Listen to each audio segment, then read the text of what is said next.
Now here's another variety. This one's called maycock. It fruits in the winter time. If I planted a mango tree here, it wouldn't be a good situation. Maize, I've got in the backyard that I was eating yesterday. I had 2 of them. What about the aki? That's a good one. Aki's another winter fruit. I want that one. Right, here's my neighbor and he loves aki. Hello everybody, today we're going to be talking about winter fruits. It's winter time right now here in South Florida, and there's a lot of fruit that grows here in the summer, but only certain fruits that grow in the winter time. And what foods are best to grow here in the winter time? We're going to look at that. We're going to look at several different types of fruits. We're going to go see my neighbor who's growing some fruits as well, and we're going to talk about this. Besides the fruits in this video, there are other fruits that grow here in the winter in South Florida, and it's something you want to consider when you're growing fruit trees, because you don't just want to have everything coming in the same season. Sometimes there's so many mangoes, but there's so many other things. So keep these trees into consideration, and we're going to get started and see here trees that grow in the winter time here in South Florida. This is Sapodilla, also known as nispero or chico, and I'm sure there's other names around the world for it. And we're going to talk about that. Now, I have several Sapodilla trees, and believe it or not, it's a tree that if I had to replant everything over, I probably wouldn't get. My goal here for my yard is to have food that's going to give me sustenance. Food that's going to fill me up. These foods I would consider snack foods, because you don't harvest them at the same time. They come off sporadically, so you're not going to get a good amount at one shot. So I know a lot of other people have different goals for growing, but my goal is not that. I want to have foods that are going to be my true food in terms of what I'm eating. This is one of my favorite tasting fruits out there in the world, but we're going to talk about it today. Not that many people know how it looks, so that's why I actually have it in the front of my house. I live in a house that has a lot of foot traffic, and I had to decide what I wanted to plant up front. If I planted a mango tree here, it wouldn't be a good situation, because you might as well put up a sign saying "Take me" to all the people that are walking by. So I chose to put a Sapodilla here up front, and I have this Sapodilla tree right up front, and it's loaded with fruit right now. Another advantage of this fruit is it fruits in the winter time. If I planted a mango tree here, it wouldn't be a good situation, because you might as well put up a sign saying "Take me." Whereas mangoes and many other tropical fruits here in South Florida fruit in the summertime. But this one fruits in the winter time, and that's a big advantage. Now, there's a good amount of varieties of this Sapodilla, but they're not all at the same time. Some varieties will be in the winter, some are in the summer, so there are all these different varieties. I'll show you an example of some of the varieties here in a little while. I just want to talk about some of the varieties I have. This is probably the most common one, at least here in Florida. It's called Alano. Alano Sapodilla. The fruit is on the smaller side. To me, one just fell off. To me, it's one of the best tasting varieties out there. And a lot of the varieties taste pretty similar. But this one is just absolutely delicious. But you see the size of the fruit here. And the fact that this fell brings me up to another point. How do you know when they're ripe to eat? This is a common question and misconception. Some people will scratch it, and if it's green on the inside, it's not ready. If you wait for it to ripen on the tree, you might have an issue with some critters eating it, if you have some critters around. But what I've learned recently, which is a great trick because I was never able to pick these ripe, is you kind of shake the tree.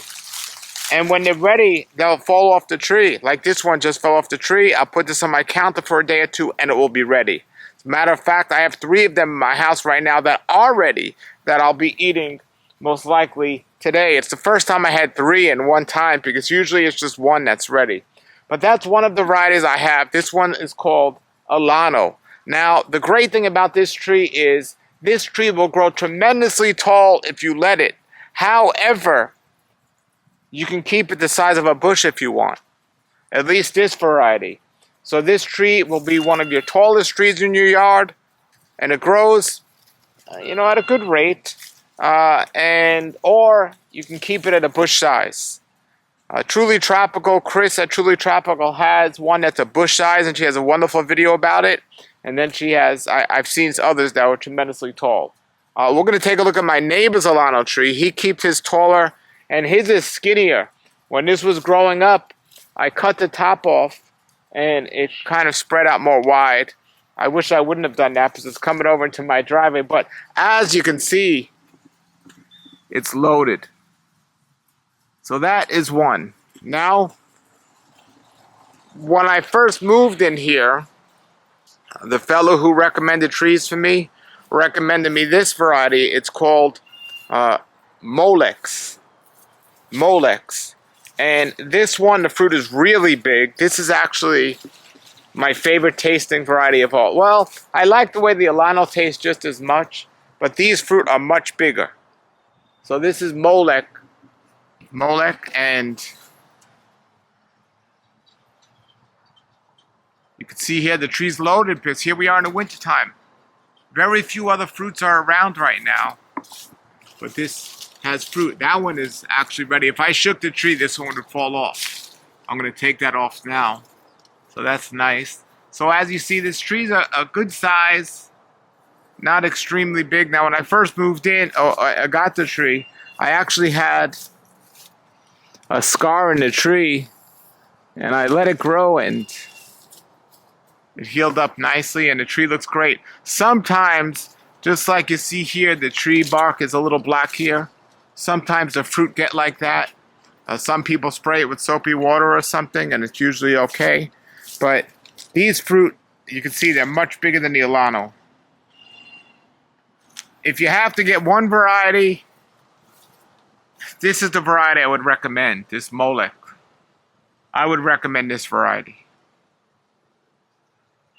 So now I'm going to keep this tree small. And the reason I say I wouldn't get this tree if I had to do it all over again, it's taking up a spot that I could put something else in.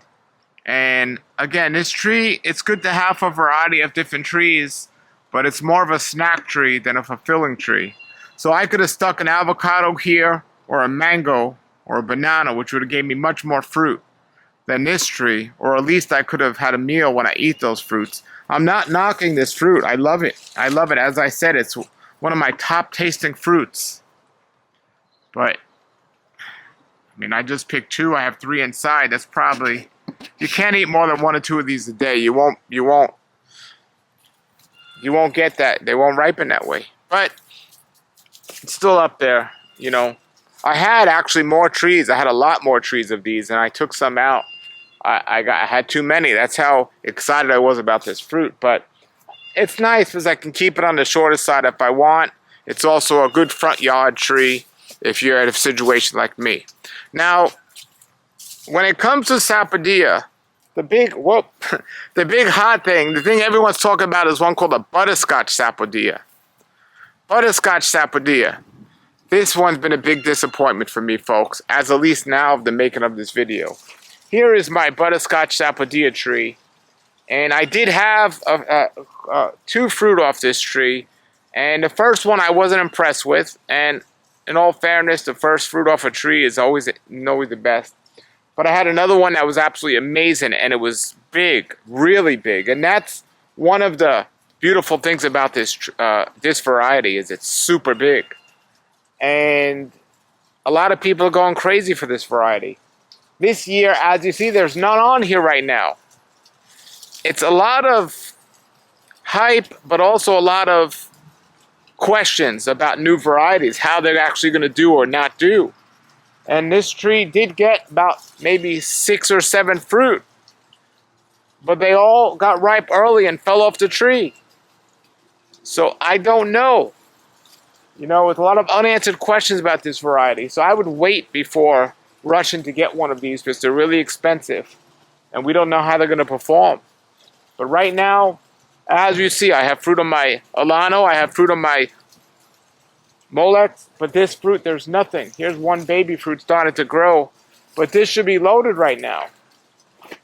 So we're going to have to look into that. Another interesting thing is, just in general, I have another butterscotch in my other yard that's not on water, and this one is. Now, sapodilla trees in general do not need a lot of water, and if they are oversaturated with water, they do pretty well.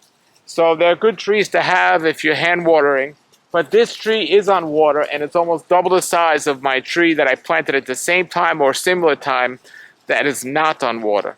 So that's something interesting.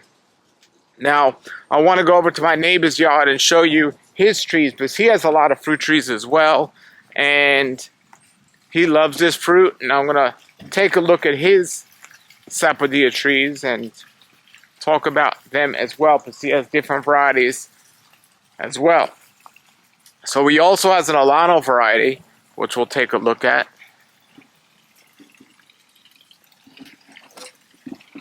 All right, there's his Alano.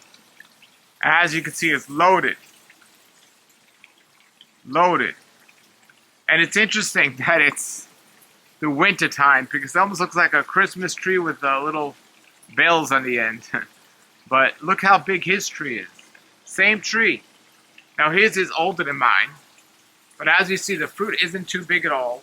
And he might grab one fruit at a time off this. You can't get a bucket of fruit off of this. But he's let his tree grow that tall. And again, it's harder to tell when it's ripe when they're up high there. But if you shake the tree and they fall, that's a good way. But the problem when it is high is if they fall, they could smash if they are ready. So I wouldn't recommend keeping them too high, these trees. Now here's another variety. This one's called Maycock. Maycock. And this is one of the dwarf varieties of sapodilla. It's a dwarf variety. It's been growing. He planted it the same time, I believe, as that Alano, and he's cut that Alano several times. He's never cut this tree. Now the fruit on this tree are even smaller than the fruit on the Alano. And the tree stays small. But that's a nice dwarf variety for those of you that have the space, maybe even growing it in a pot. But again, the fruit are kind of small, so that's something to consider. All right, that's that. Now I want to take you here over to my yard, my other yard, and show you my butterscotch tree. Now, in all fairness, this tree had been moved from its original planting, but I just put it on water now, but it hadn't been on water. And here it is here. So normally I wouldn't have two of these trees, knowing that it's not the ideal tree. However, I'm going to keep it for now to compare it to the other one and see how they do and make some good video comparisons to it. So this hopefully will take off with the new water on it, unless I take it out and sell it before then. But that is another butterscotch sapodilla. Oh, I just thought I do have another variety here. This one's interesting. I'm not 100% sure of which this variety this is, but in my other house that I moved from, this tree was big and fruiting, and I cut it back, and I actually moved the tree, and it transferred pretty well. So I got this tree here. I think this is a brown sugar, I think, but I've only gotten a few fruit off that tree since I moved in. But again, I put it in the front. It's not a popular fruit, and that's the way it is. So, yeah, so here's my neighbor. He's been growing fruit trees quite a long time. And how you doing? I was just showing him your sapodilla trees. Tell us about sapodilla. What's your opinion about the fruit and the tree? Well, I love it. I mean, I had picked 5 or 6 of them yesterday, so now's a good time. In one day. In one day, yeah. But that tree's pretty loaded, you know. Now, the ones you picked, were they all ripe or? Well, I picked them yesterday. I've checked them this morning. 2 of them are ready, so they're very close to being ready. But it's not a fruit you can eat like a good amount in one day, because they don't usually ripen at the same time, right? That's right. Yeah, it takes a while, but I don't mind. So what would your opinion, what would be the drawbacks and the advantages to having this tree? I don't have any drawbacks because I've got other fruit that I can eat while those are getting ready, you know what I mean? Even at this time of year? Yeah, look at the star fruit falling all over the ground. You notice the jaboticabas have got fruit on it right now. Mammays I've got in the backyard that I was eating yesterday. I had 2 of them. So I mean, it's not like the main season in the middle of the summertime, but you know, with the variety, it's enough. And then the coconuts, I'm eating coconuts 2 every day. And in terms of the varieties that you have available, I mean, what do you prefer one over the other? Well, they all seem to taste pretty close. At least the ones I've got taste pretty much the same, you know. So I don't know. I like the one in the back, the big one, better than the maycock because the maycock, the fruit are half as big as the other ones. Okay. Well, thank you very much for sharing. And we got some of your trees. Now, do you trim your trees, your Sapodilla trees? Yeah, I have trimmed. That tree would be twice as big if I hadn't trimmed it. The Alano. Yeah, the Alano. Because you can see the new growth on it. We had a hurricane that was going to land here, about a year and a half ago, and then it turned quick. But we had gotten about 60-mile-an-hour winds, and the whole tree looked like it was in risk of toppling. So during that wind, I got up there and whacked off about 10 feet off the top, and that solved that problem. Nice. Okay. Yeah. Look, this one right here is pretty close to being ready right now. Not quite, but close. Yeah, I usually shake the tree and wait for them to fall. When they're this low, it's okay. When they're high, it's more of a challenge. Right. But now, everybody, I'm not knocking this fruit. I'm just saying my goal is to get a meal. So that's why it's not my perfect choice. But it's considering it fruits in the wintertime. Yeah. It's a wonderful tree to have. Yeah. And you can keep these trees a bush size if you want to. Right. So there's many advantages, especially to having them up front right here where we are. Now, if I had to do it over, I'd plant a banana or a mango here because my goal of having a meal and I have limited space. Well, but this is a wonderful tree to have. The thing is, you've got, like you say, you've got the wintertime here, you know, and then what about the ackee? That's a good one. I don't have Ackee's another winter fruit. I want that one. Yeah, ackee's wonderful winter fruit. Yeah. So, but winter fruit's limited out here. We have the jaboticabas just coming out on my neighbor's tree here. And we have the Sapodilla and jujubee's about to come out. That's right. Jujube. Star fruit. Ackee. Yeah, so we get some winter fruit out here. And then the mamay. Mamay, there's a variety of mamay called viejo that fruits in the winter time. Yeah. And there's, you know, they're on a scale of 1 to 10 as far as mamays go. I'd give the mamay of viejo probably a 6.5 or maybe 7 tops. You know, so they're not the best mamay, but they're the best mamay this time of year. Yeah, because they're the only, yeah, they're the only one. That's great, and I was telling everyone how disappointed I am in the butterscotch fruit. You know, this tree's empty. Yeah, it's not doing it. And it had fruit on there that dropped off. So these new varieties, you got to wait and test it and give it time to see how they're going to do. Because some of them will live up to the hype, but some won't. Right. So we just got to see. This one had so much hype, you know, and it turns out, and then the flavor of it, well, it was good, but it wasn't any better than the Alano, and you're getting, look at all the fruit you got on your Alano. It was double the size, though, of the Alano, the fruit was. Right, but when you got double the size, but nothing to show, it doesn't help. Yeah, and this might just be this tree. Somebody of you watching might have a butterscotch tree that does wonderful, and good for you. Absolutely. But we'll see what happens. But as for now, there were a bunch of fruit in there, and they all fell off. So we'll see how this variety does, and it is on water, and I got my other variety I showed you, but I know if this variety does prove itself, my neighbor's going to come and get himself a graft. Oh, I already did. Oh, you already did? I've got one growing over there. It's about that, you know, it's in between those 2 trees. Now, do you think you can grow one of those trees, the smaller one, the maycock, in a pot and be okay? Sure, those would be perfect for a pot, because they just are very definitely dwarf, you know? Yeah. Yeah, and you know, the fruit's excellent. It's just, and you get tons of fruit every single year. In fact, that one fruited long before the other one did. So it's a quick fruiter, puts out a lot of fruit. They're just half as big. The fruit on a maycock's about the size of a golf ball. And so, but still nice.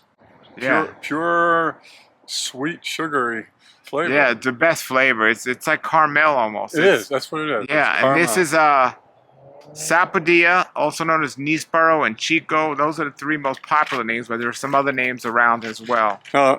If you want to self-pollinate this so you'll have a higher chance of fruit production, you take these flowers on this and you squeeze it like that, and you kind of twist just a little bit. Now that's just been pollinated. Really? You don't need to... You don't need anything else. That's how you do on Sapodilla. All the Sapodillas will be same. And when you see these little buggers, those little white bugs that these are the love to eat the leaves. Yeah, I just pop their heads off. They tear everything. And these you would self-pollinate, or these actual fruit growing? That one's not ready yet. So it has to open completely like that. Once it's open like that, then you squeeze it, and that pollinates it. All right, we got a lesson from the fruit tree grower here. And I've learned a lot about my fruit trees from my neighbor here. His name's Ram, and he posts videos quite often of his trees. I've videoed his yard several times. It was right across the street. And this is a fruit tree alley here, right? Yeah. We have half the block here is nothing but fruit trees now. We've got, between the two of us, I don't know, hundreds of fruit trees. Hundreds. Yeah. Yeah, beautiful. And everything else is looking good here. And look how beautiful this Mame. What kind is this again? This is the Plantain Key West variety. Really beautiful, huh? Yeah, and I'm not going to let it get bigger than this. I'm going to cut it at some point. Yeah, this is as tall as you want. Yeah. I've got one the same size over there that I need to start whacking the top off. I'm going to start whacking it. Now's a good time before the fruit's set. You know what I mean? Good point. Yeah, I'm going to definitely cut this back. I don't want them to get too tall. You're not going to be able to know when they're ripe if they're too tall. Right. Yeah, this is perfect size. I mean, this is great. You take off a couple of feet off the top right now, and that'd be, good for it. All right. I'm going to take a look at your ackee and see if there's any breakfast for me. All right. Here's my neighbor, and he loves ackee. These are the official Jamaican fruit. These are excellent. Now, if you look at this one here, it's closed. If you were to take that fruit and open it up, it'll look just like this, but if you eat it, you might die. So you have to wait till they open up and the toxicity Well, the gas that comes out. Exactly. And I'll show you how to pick them. Split them open. And if you pull them just right, you'll pull the red hair coming out. You see the red hair popping out? That part holds the toxicity. So I usually open them up like this. And now once they're open up, there's hardly any toxicity, maybe none, because I ate a pile of them once you gave me and didn't know about pulling that thread out of there and didn't get sick at all. Yeah, and he eats them raw. A lot of people cook them. In Jamaica, they cook them with sawfish. But he eats them raw, just like I do. They're delicious. They taste like cheese. No, they're fantastic. Yeah. And there's two kind of varieties. There's one that's a soft variety and one that's a harder variety. This is the harder variety. The soft variety will kind of fall apart in your hands. And the way I love to eat these is I love to clean them up like you're doing, take the seed out and put them in a container and put them in the freezer. And then when you take them out of the freezer, amazing. Try it out with some of them. They're so good like this. Yeah. I don't even want to do nothing. But good and filling. And this tree can get really big, though. This is a tree you want to keep small because if these grow up top, they're going to go to waste. They're really, it's here's some that he missed here. And you see I got a ladder stuck in the bushes over here? Yeah. All right, everybody, there it was. Those are some trees that grow here in South Florida in the wintertime. Besides the one we mentioned, the ones we mentioned is also star fruit, which is in abundance here. 3 times a year you'll get star fruit, but it is wintertime now and there's a ton of star fruit on the trees right now. Besides that, right now we have miracle fruit. Miracle fruit's in season right now, so that's another one. And here's another one. We might have mentioned it or not. This one is just about to come ripe. This is jujubes. So another snack, not really a meal, but it's delicious. Jujubes are a snack and not really a meal. And these trees can get quite tall. I like these foods when you can pick them, because if you get them at the right stage, they taste like caramel to me. They're amazing. But if you pick them too soon or too late, that's not the case. So If you let the tree go really high, they're going to grow high where you really can't even look at them to know how they are. So keep the tree small. My tree is actually growing sideways, which just makes it great because I can go and easily pick the fruits from there that I need. And there might be some offshoots of particular varieties that grow here in the winter. Another thing that just ended right now is persimmon. Persimmon grows in the winter time. At least here, tropical persimmons they're called, or triumph persimmons. And they just finished. So persimmons are something else that grows in the winter. If you really want to know what's growing when and what season, if you're planting trees and you want to know, you could just look back at my videos and look at the dates I posted them and see if what was in season at that point. Soursop was another one that's in season now. It's in season right now. Guanabana. That's off the charts, amazing right now. And that's a meal. Those aren't snacks. That's the #1 tree I'd recommend probably for the winter time is soursop. It's really great. One of my favorites. But if you go, I'll put a link below to Miami Fruit's website, and they have a seasonal chart of what grows when, and it's pretty cool. So soursop's cool. So I love the sapodillas. Here's one that just fell. It's windy out, but this one, I just saw that on the floor. I love sapodillas. You know, as good as they are a snack tree. Jujubes are a snack tree. A soursop would do me much better in this area for me, because I like the you get full from soursop. So I'm not going to take these out. I'm glad I have them, but if I had to do it all over again, I probably would have tried to get a soursop here than not. But I already have enough soursop anyway, so I'm glad I got this. Because I just had a bunch of these the other day, and they came off, and they were pretty appetizing because they're so sweet and delicious. And yeah, and I already have some good soursop, so that's nice. And yeah, variety is wonderful. Egg fruit, canasteel is another winter fruit. I personally don't like canasteel, but that's another winter fruit that a lot of people like. So that's something to consider. And of course, I didn't mention black sapote. Black sapote is in season now. It's a winter fruit and abundant. It's like a persimmon, but like a chocolate persimmon. So black sapote is something that's another thing that's not the best or sweetest fruit, but for the winter it's better than nothing. As I'm saying this, there's quite a good amount of fruit that's available in the winter time. So black sapote is one to consider as well. And there it is. So consider that. And again, people might have different goals. If you travel in the winter, there's like snowbirds here in Florida. They come here in the winter. Well, those summer fruits won't do any good for them. But then might be some people that leave in the winter for whatever reason, which the weather's great here in the winter, so I don't know why they would. But if they did, those type of trees might not be good. So know what meets your goals and accomplish them. I hope this video helped you make some decisions in what you're going to plant or what you're going to do with your trees. Thanks for watching, everybody. Have a great day and keep growing.